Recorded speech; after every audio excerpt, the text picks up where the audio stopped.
Грамадзянскія ініцыятывы ў Беларусі, падтрымка і ахова ўразлівых сацыяльных груп, удзел Беларусі ў міжнародных арганізацыях і мерапрыемствах па ахове правоў чалавека, праект «Социум» на Радыё Беларусь.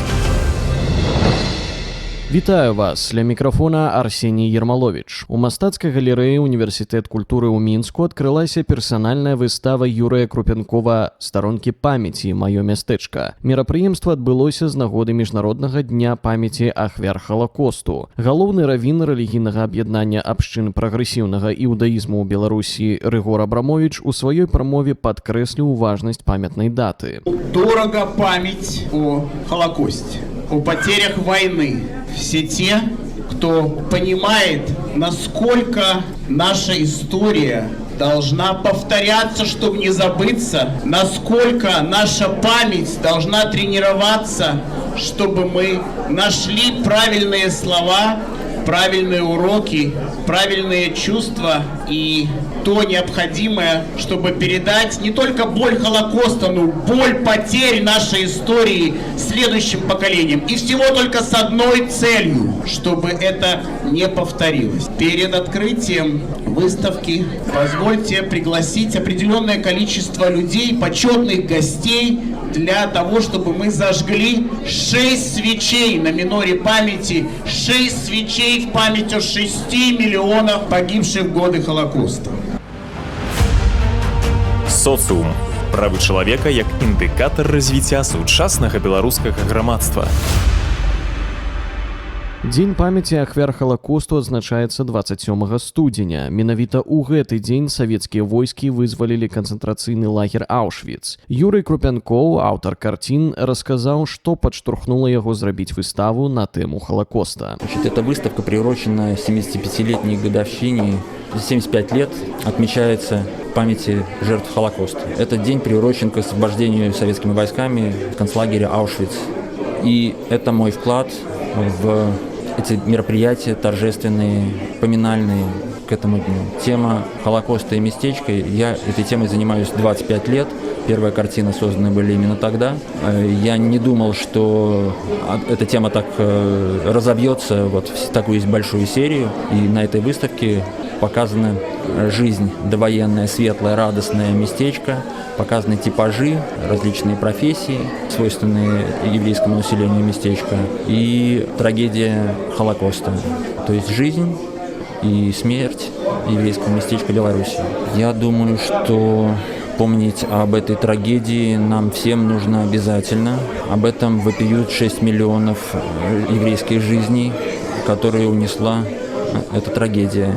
И для Беларуси это особенно актуально, потому что по подсчетам 600-800 тысяч еврейского населения родом из Беларуси унес Холокост.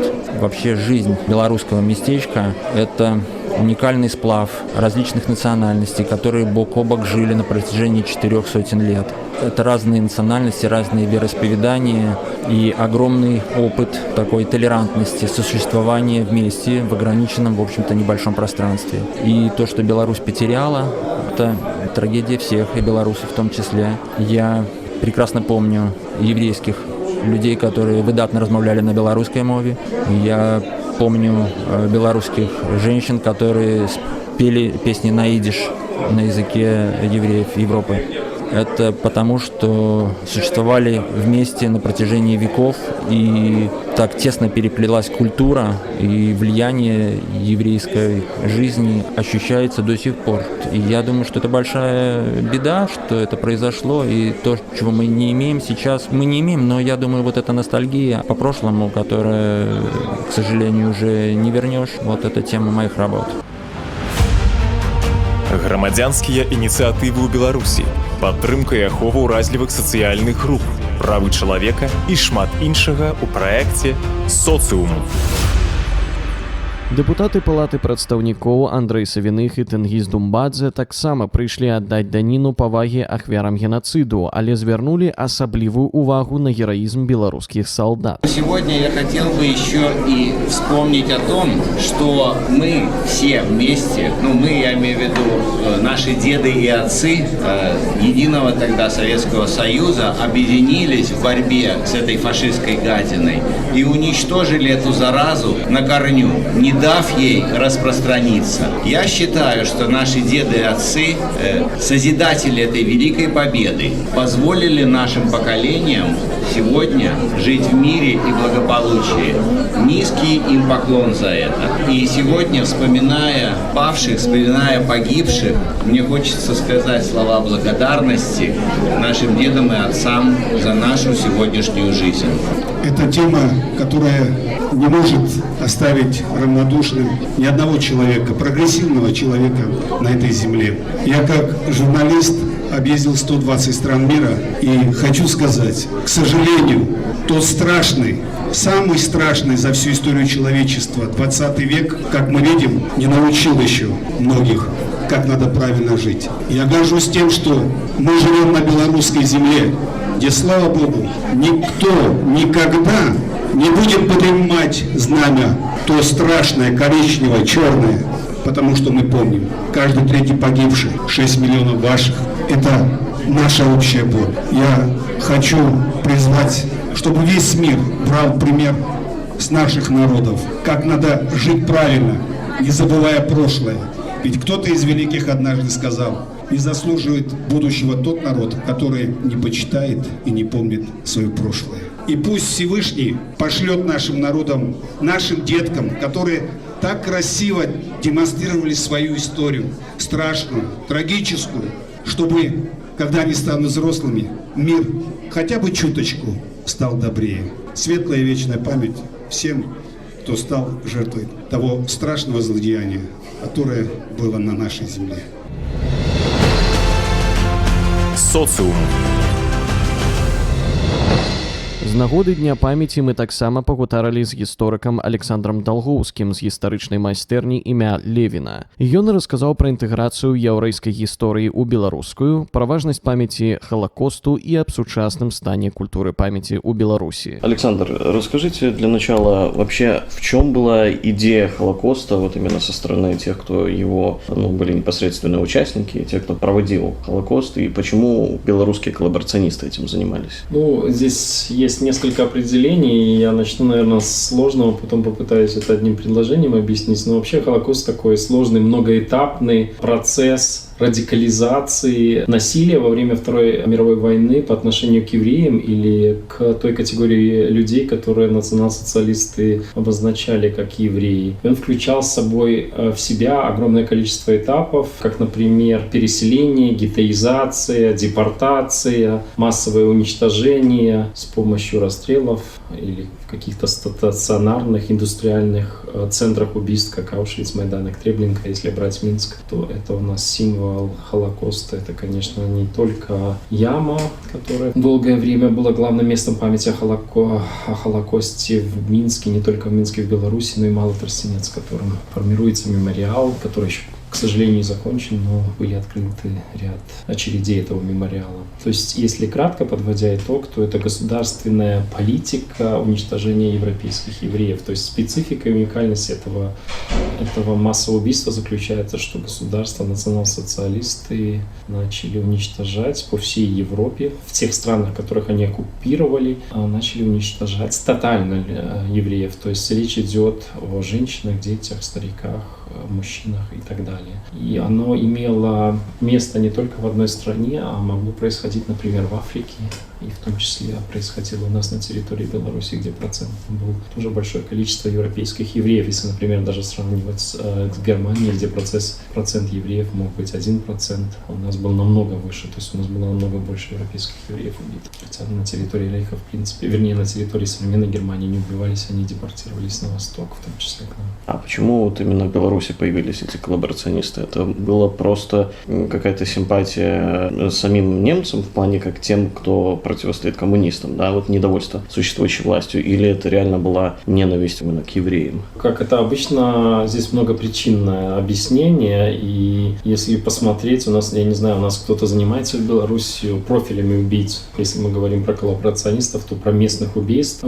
то есть вы, я думаю, найдете при желании огромное количество мотивов. Банальный мотив – работа. В силу оккупации я работаю полицейским, оказываюсь у рва, стреляю, потому что это часть приказа. Испытывая какие-то расовые предубеждения или нет, мы не можем знать, но, конечно, это был набор разных мотиваций. Расизм, расовые предубеждения, могли быть простые какие-то маньяки, которые увидели возможность убивать людей. То есть я бы не говорил однопричинно, я говорил, что таких причин было много. И я вспоминаю одну историю убийства евреев рядом с моим городом, в котором я родился, с Осиповичем. Там местные, Айнзац-команда, у них не хватало персонала, они призвали полицейских Минска, и с ними был разговор, это в документах архивных сохранилось, что если они не поедут туда, то они потеряют работу. Они поехали и вместе с членами Айнзац-группы убили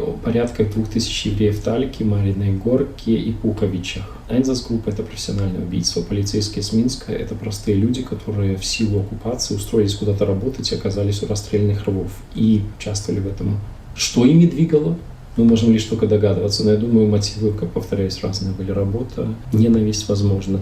То, что вы обозначили касательно ненависти к Советскому Союзу, но это же была пропаганда, по сути дела.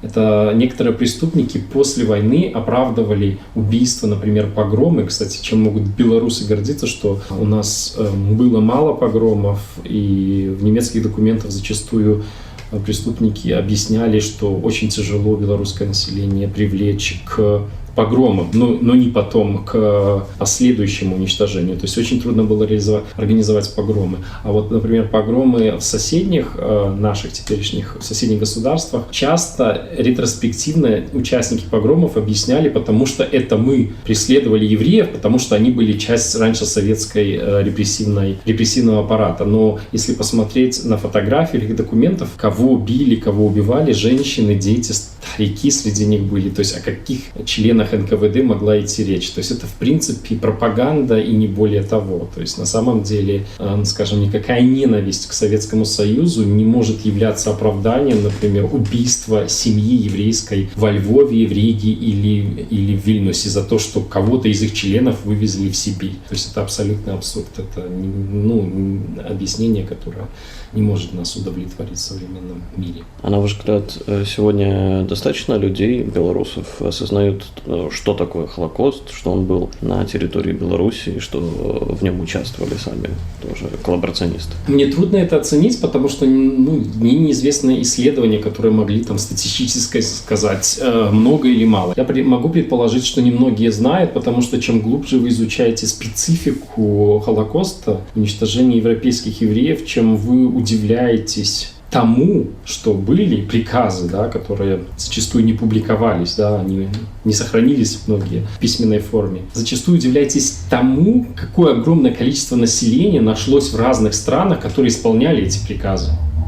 То есть одно дело было приказать там убить миллионы, другое проблема найти людей для этого. То есть помимо Айнзац-команды или каких-то профессиональных убийцев, которых обучали, найти людей, которые были частью этой системы. И потом не менее сложный процесс был, потому что я, наверное, вперед забегаю, процесс забвения, потому что не только в Советском Союзе про Холокост мало помнили, точнее вообще про Холокост как таковой не поняли, или точнее тогда, может, еще и понятия в начале, в 40-х, 50-х не было такого, как Холокост.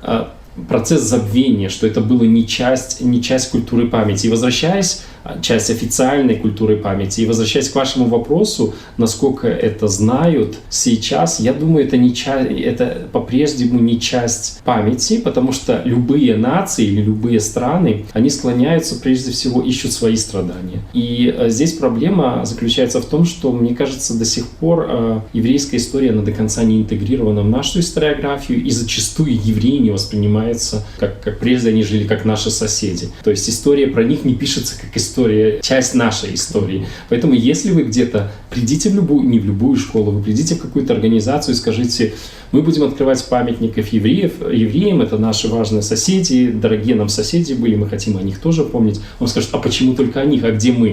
То есть это всегда в конкурентно ставит. Поэтому любая нация смотрит, где наши страдания. Наши страдания, например, где убивали белорусов, там-то, или вот символ страданий Куропаты. А Малый Тростенец — это часть нашей культуры памяти. Официально — да, но неофициально, я думаю, не все воспринимают, например, яму или там места вокруг своего населенного пункта убийства массовых евреев, где были массовые убийства евреев, как часть национальной истории. И отчасти это идет с образования, потому что образование никогда не объясняло это так, что в Беларуси до войны было мультикультурное общество, богатое традициями, питание, свадьбы, музыки. Мы только сейчас, или, скажем, с 90-х начинаем это открывать. Когда посмотрите статьи наших порталов, там Тутбай, вот это известный актер с Голливуда, он, оказывается, его прадедушка был там родом, как мы им гордимся. Можно с большой долей предполагать, что это был еврей, да, которые мигрировали в силу погромов или каких-то еще сложностей. Поэтому, мне кажется, мы сейчас познаем эту историю, пытаемся интегрировать в наше образование. Насколько это нам удается, мне сложно пока говорить, я затрудняюсь это более конкретно сказать, но это не является сейчас действительно интегральной, такой важной частью нашей культуры памяти, может стать в ближайшем будущем. Следующий вопрос у меня такой из двух частей, можно сказать, состоит. Вообще, достаточно ли сегодня памятников и мемориалов, посвященных местам массовых убийств? И, опять же, вопрос об отражении этого в массовом сознании. Даже если эти памятники, мемориалы есть, насколько они известны, насколько посещаемы в этом плане? Тоже вопрос, достаточно ли, это такой же вопрос риторический, как сказать, достаточно ли памяти у нас об этом событии. Кто-то скажет достаточно, кто-то скажет не хватает, особенно если у кого-то родственники там погибли, то им этого мало. А тот, кто удаленно от этой истории, может сказать: да, достаточно, у нас есть Площадь Победы, Хатынь, Яма и так дальше. Мне кажется, памяти не может быть достаточно. И мне кажется, не хватает, основная проблема, не хватает индивидуальной памяти. Пример здесь, конечно, самый лучший, это такие называемые камни преткновения, где мы можем видеть конкретные фамилии, конкретных людей, что они жили здесь. А наши памятники — это зачастую круглые цифры, да.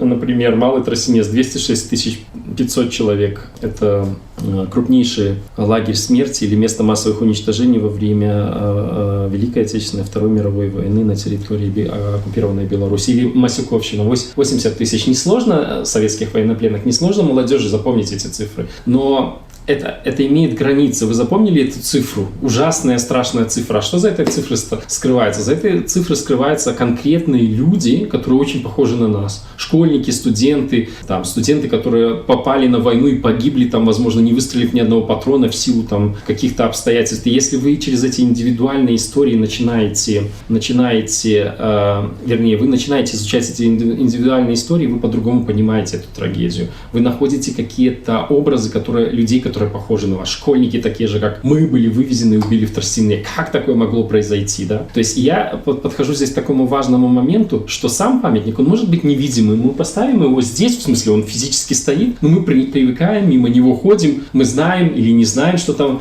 с чем он связан. Ключевое какие-то информационные центры, которые рассказывают об этом, например. У нас главное место памяти — это Музей Великой Отечественной войны. Он рассказывает в основном историю героев, подпольщиков, партизанов, которые сражались. А кто рассказывает, например, историю Холокоста? Кто рассказывает историю других забытых категорий, например, преследуемых цыган, например? Кто расскажет? Я уверен, там вы мало найдете. То есть проблема вот этих информационных центров. Это не значит, что рядом с каждым памятником должен быть такой информационный центр. Но если открыт мемориал Тростенец, и там стоят информационная доска, 3 предложения и, скажем, несколько памятников, по-разному их можно характеризовать, это недостаточно, чтобы вы приехали с школьным классом и поняли, что это за место и как надо о нем помнить. То есть новые вызовы, новые подходы, плюс какие-то дигитализация памяти, это также должно присутствовать где-то в интернете, быть видимым. То есть поэтому,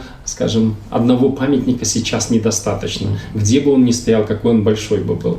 То есть вопрос, какая сопровождающая информация и как в этой связи работает образование в том числе по отношению к какому-то месту насилия. Таких мест насилия у нас очень много из 20 века прежде всего. Социум. Правы чалавека як індыкатар развіцця сучаснага беларускага грамадства. Слухайце гэту перадачу на YouTube-канале «Культурная панарама Радыё Беларусь» у плейлісце «Социум». Там вы таксама можаце знайсці поўнае інтэрв'ю з Александром Далгоўскім у плейлісце «Ідэнтычнасць». З вами быў Арсеній Ермаловіч. Да сустрэчы праз тыдзень. Грамадзянскія ініцыятывы ў Беларусі, падтрымка і ахова ўразлівых сацыяльных груп, удзел Беларусі ў міжнародных арганізацыях і мерапрыемствах па ахове правоў чалавека. Пра гэта і шмат іншага расказваюць беларускія сацыёлагі, палітолагі, эксперты ў галіне міжнароднага права, актывісты беларускіх грамадскіх арганізацый у праекце «Социум» на хвалях міжнароднага радыё «Беларусь».